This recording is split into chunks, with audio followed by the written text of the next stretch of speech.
হাদিসে কিন্তু দুটো অংশ। হাদিসের কয়টা অংশ? হাদিসের দুইটা অংশ। আল্লাহ নবী প্রথমে বলছেন যে তোমরা কখনোই শত্রুর সম্মুখে হবে এটা আশা করো না, এটা থেকে বিরত থাকো। আল্লাহর কাছে দোয়া করবে, আল্লাহ যেন এসব রক্তপাত না হয়, রক্তের মাধ্যমে যেন আমরা আরেকজন মুসলিম ব্যক্তি আরেকজন মুসলিমকে হত্যা না করি, একজন মুসলমান আরেকজন হিন্দুকে যেন হত্যা না করে, একজন মুসলমান কারোর সঙ্গে শত্রুতা করার কারণে যুদ্ধ জিহাদের ময়দানে ঝাঁপিয়ে পড়বে, এরকম যেন যুদ্ধ থেকে আল্লাহর কাছ থেকে আগে আমাদেরকে চাইতে হবে যে আল্লাহ এরকম সিচুয়েশন যেন না ঘটে। এরপরে নবী বলছে যদি ঘটে যায়, তুমি চাইবে না, যদি ঘটে যায় তবে জেনে রাখো তরবারির নিচে জান্নাত। মাশহুর হাদিস, কিন্তু আমরা হাদিসের অর্ধেক অংশ পড়ি, তাই না ভাইজান? আমার একটা বই আছে, বইটার নাম আহলে হাদিস হানাফি মাযহাব ইখতিলাফ নিরাসান। বইটাতে 35টা ইখতিলাফি মাসালা নিয়ে আলোচনা করা হয়েছে। তার মধ্যে একটা জিহাদ এবং কিতাল, এই বিষয়টাকে নিয়ে একদম লাস্টের পৃষ্ঠায় 35 নম্বর মাসালায় ডিটেল আলোচনা করা হয়েছে এবং হাদিসের এই রেফারেন্সগুলো, রিওয়ায়াতগুলো প্রত্যেকটা নেওয়া হয়েছে। সুনান আবু দাউদ, ইবনে মাজার কিতাবুল জিহাদের 11 নম্বর হাদিস আল্লাহ নবী বলেছেন যে মুসলমান কিয়ামত সংগঠিত হওয়ার আগে মুসলমানদের উপরে অনেক নির্যাতন অত্যাচার হবে, এমনকি মুসলমানের সঙ্গে লড়াই করবে। ভাই এখন সেই সিচুয়েশন চলছে কি চলছে না? আল্লাহ নবী তখন বলছে যদি মুসলমানের সঙ্গে যুদ্ধ লেগে যায়, শত্রুতা শুরু হয়ে যায়, তো তোমরা জেনে রাখো, মনে রাখো, তোমরা তোমাদের তরবারি ভেঙে ফেলো। তোমরা কি করবে? তরবারি ভেঙে ফেলবে, মুসলিমদের উপরে তোমরা আঘাত করবে না, বরং আদম আলাইহিস সালামের দ্বিতীয় সন্তান কাবিলের মতো হয়ে যাও, মানে হত্যাকারী হয়েও না। তুমি নিজেই হত্যা যদি কেউ করতে আসে, তুমি নিজেই নিরস্ত্রভাবে তুমি মৃত্যুকে স্বীকার করে নাও, বরং তরবারিকে ভেঙে দাও। তার মানে এখান থেকে আমরা বুঝলাম একটা জিনিস, যে মুসলমানের রক্ত আমরা কোনোভাবেই আমরা যতই চেষ্টা করি না কেন, যতই গুনাহ করুক না কেন, ব্যক্তি পর্যায়ে তাকে হত্যা করা যাবে না, তারপরে অস্ত্র ধারণ করা যাবে না।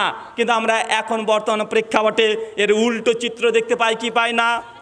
তার মানে এখান থেকে একটা জিনিস বোঝা যাচ্ছে যে স্বাভাবিকভাবে প্রথমত একটা জামাত, একটা গোষ্ঠী আছে, তারা বলতে চায় দিন কায়েম করতে হবে, যত রকমের শক্তি আছে সেই শক্তির মাধ্যমে, আছে না নাই? একটা আছে ব্যালেটের মাধ্যমে, হচ্ছে না আধুনিক সব কিছু যখন চলে এসেছে, এখন গণতন্ত্র, ডেমোক্রেসি, ভোটতন্ত্র এসেছে, এটার মাধ্যমে আমরা রাষ্ট্র কায়েম করতে পারি, আছে না নাই? এখানে আমি দুটো কথা বলবো এবং গুরুত্ব দিয়ে শুনবেন, এবং কিছু দ্বিমতও থাকবে আপনার সঙ্গে আমার এই বিষয়টাকে নিয়ে। একটা স্বাভাবিক প্রশ্ন আসে যে ভাই গণতন্ত্র ইসলামে জায়েজ না না জায়েজ, আছে না নাই? আছে না ভাইজান?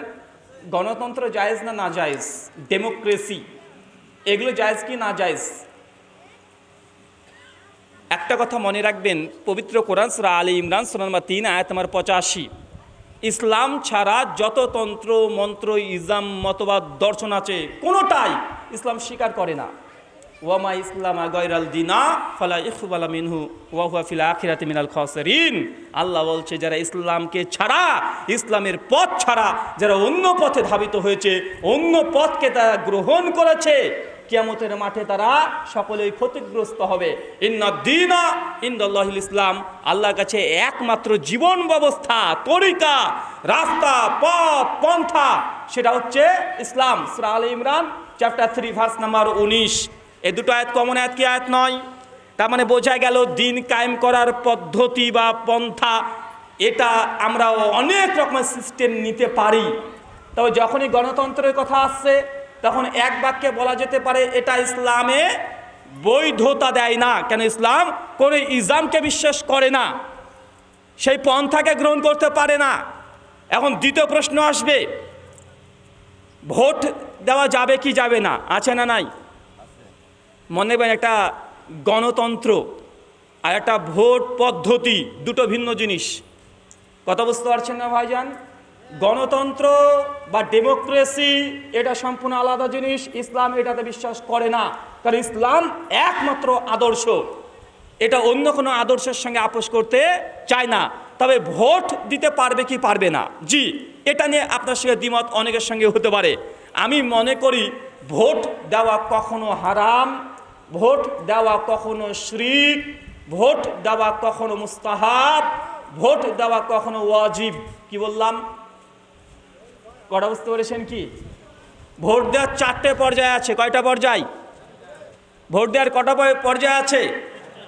4টে পর্যায় আছে। এবং এই পর্যায়গুলো মেনটেন করে আপনি কোথায় অবস্থান করছেন, কোন ভূখণ্ডে আছেন এবং এই ভূখণ্ডের নেতৃত্ব কারা দিচ্ছেন, দুটো জিনিস মনে রাখবেন। এই 4টে বিষয় নিয়ে যদি আলোচনা করি, দীর্ঘ আলোচনা করতে হবে। আলোচনা এখানে স্থির হয়ে যাবে।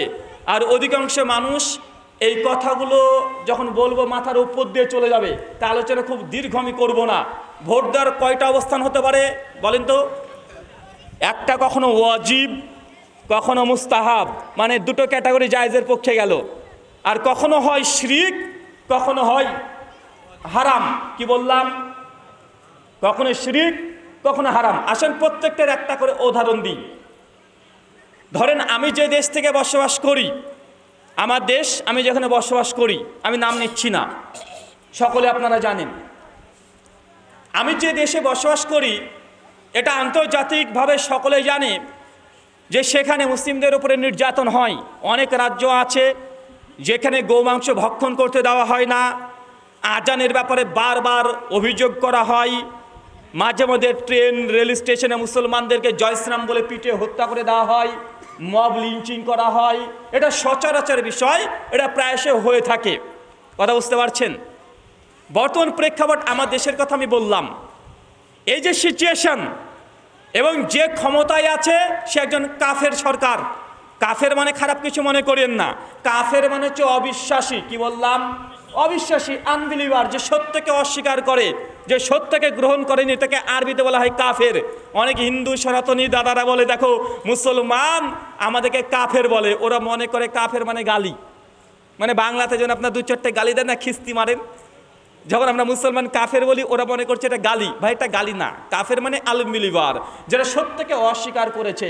আর একই কথা একদম শ্রীমদ্ ভাগবত গীতা অধ্যায় নম্বর 7 শ্লোক নম্বর 13 এবং 14তে আছে। কত? চলেন ভাগবত গীতা একটা শ্লোক পড়ি, চ্যাপ্টার 7 ভার্স নাম্বার 14 এবং 15। শ্রীকৃষ্ণ বলছেন, পড়বো? ওইদিকে দুর্গাপূজা চলছে, এদিকে যদি গীতা পড়ি ভাবে এদিকেও চলছে। বলছে, কৃষ্ণ বলছেন, দেবী হেসা গুণাময়ী মায়া মায়া দুরাত্ময়াঃ মামেব প্রপদ্যন্তে মায়ামেতাং তরান্তি তে নমাং দুষ্কৃতিনাং মূঢ়াঃ প্রপদ্যন্তে নরাধমাঃ মায়া প্রভূত জ্ঞানাঃ আসুরাং ভাবা স্মৃতাঃ।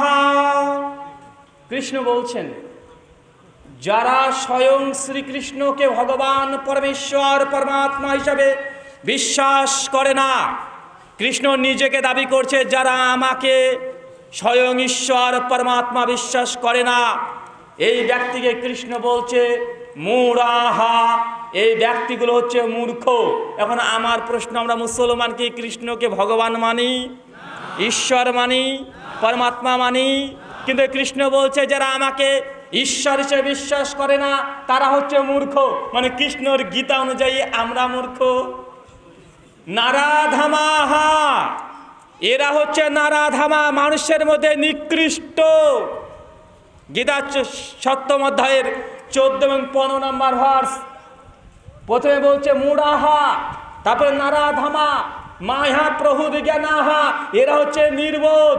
আসুরাং ভবা স্মৃতাহা, এরা হচ্ছে অসুর স্বভাবের। মানে দেবী দুর্গার সঙ্গে অসুরের লড়াই চলছে। অসুর মানে খারাপ, পাপিষ্ঠ, মানে ধ্বংস করা উচিত। শ্রীকৃষ্ণ বলছেন যারা আমাকে ঈশ্বর বিশ্বাস করে না এরা হচ্ছে মূর্খ, এরা হচ্ছে নির্বোধ, এরা হচ্ছে নারাধামা, মানুষের মধ্যে নিকৃষ্ট, এরা হচ্ছে অসুর স্বভাবের। এখন বলেন তো আমাদেরকে কতগুলো বলেছে? কথা বুঝতে পারলেন না?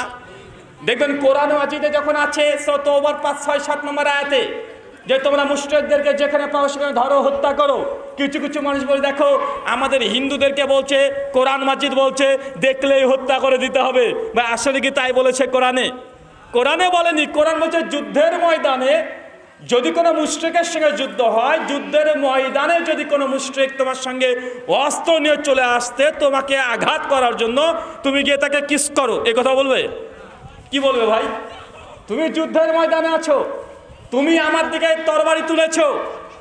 তো ইসলাম বলছে কোরআনের সূরা তাওবা 5-6 নম্বর আয়াত, যখন তোমরা যুদ্ধের ময়দানে থেকে কোনো মুশরিক যদি, কোনো শত্রু যদি তোমাকে আঘাত করে, তুমি এটাকে আঘাত করো, রাস্তাকে ঘিরে ধরো, পথে পথে ধরো। এটা কোন ক্ষেত্রে কথা বলেন? কোন ক্ষেত্রে? এটা যুদ্ধের ক্ষেত্রে। একই কথা অনেক জায়গাতে হিন্দু ধর্মগ্রন্থ আছে, অনেক জায়গাতে, কোরআনে যত জায়গাতে আছে এর চাইতে হিন্দু ধর্মগ্রন্থে পৃষ্ঠায় পৃষ্ঠায় পাওয়া যাবে।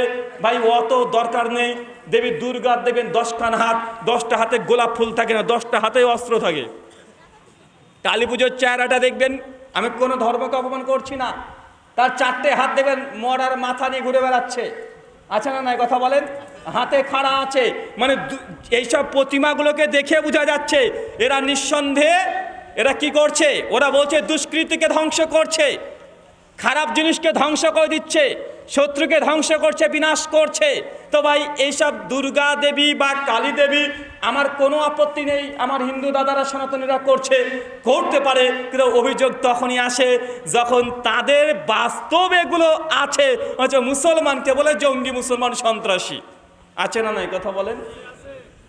মহাভারত, গোটা মহাভারতটা রচনা করা হয়েছে যুদ্ধের ময়দান নিয়ে। ভাগবত গীতা 18খানা অধ্যায় আছে, 700খানা শ্লোক আছে, গোটাটাই যুদ্ধের ময়দানেরই কথা। কথা বুঝতে পারছেন না ভাইজান? অথচ আমাদেরকে আবার অভিযোগ করা হয়। আর গীতাতে শ্রীকৃষ্ণ পরিষ্কারভাবে বলছে যারা কৃষ্ণকে বিশ্বাস করে না তারা হচ্ছে নির্বোধ, তারা হচ্ছে মূর্খ, তারা অসুর। এখন কি আমরা গীতার এই শ্লোক নিয়ে হিন্দু দাদাকে অভিযোগ করব যে তোমাদের গীতা কেন বলছে আমরা মুসলমানরা অসুর? বলবো কি কথা বলেন? আমরা তো কোনো অভিযোগ করি না, কিন্তু হিন্দু বা অন্য ধর্মের অনুসারে তারা কিন্তু এটাকে মেনে নিতে পারে না। যখন আমরা তাদেরকে কি বলি, আমরা যখন কাফের বলি,